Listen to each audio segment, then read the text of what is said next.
Hello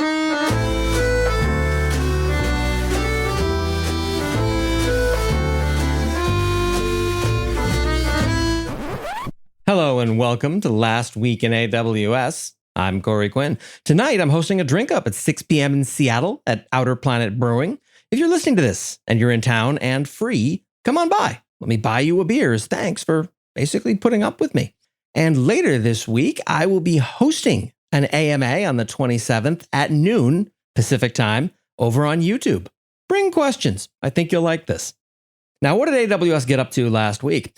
Accenture extends generative AI capabilities to accelerate adoption and value on AWS.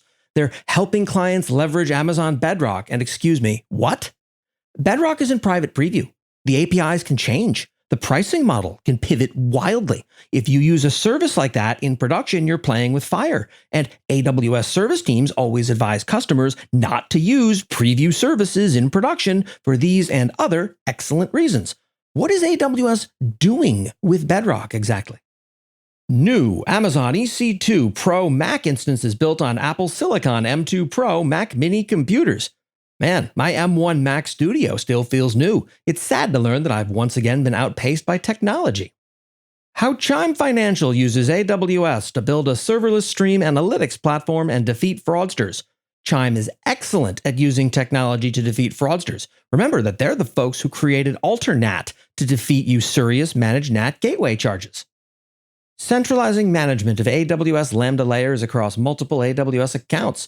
I'd like to be able to do something like this within a single account betwixt regions.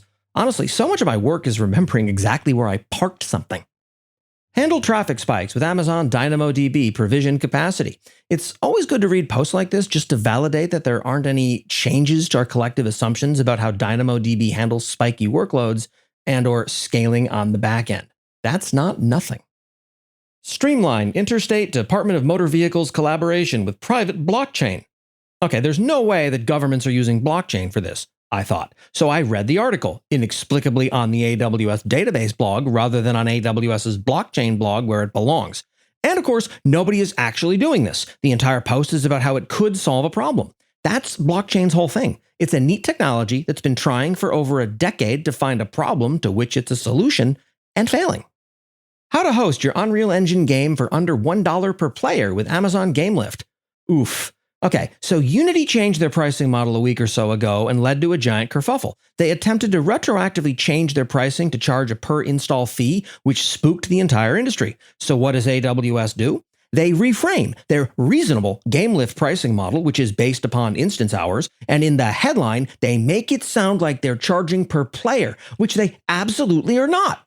Amazon, please stay away from the foot guns in your messaging. How United Airlines built a cost-efficient optical character recognition active learning pipeline. As someone who spends a lot of time flying in United, case in point, you're listening to this on a day that I'm in Seattle, it's neat to see how technology empowers the back end of getting me safely from point to point at nearly the speed of sound, while I complain about minor inconveniences.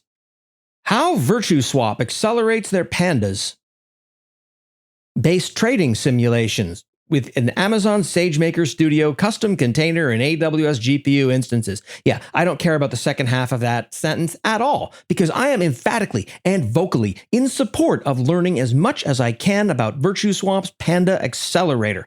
I want to see those big furry bastards launched into low Earth orbit, if possible. Provision sandbox accounts with budget limits to reduce costs using AWS Control Tower. This is a bit misleading. I want ironclad assurances that when I say a sandbox account can't spend more than some amount of money in a cycle, it'll be enforced. AWS simply cannot offer that today, and it desperately needs to. Reducing the scope of impact with cell-based architecture. That's right, there's a new white paper up, and you definitely should read it, because all of these things, when AWS deigns to release them, are freaking gold. And finally, from massage therapist to cloud associate with AWS Academy. Something about this career arc rubs me the wrong way. And that's what happened last week in AWS. I'm cloud economist Corey Quinn.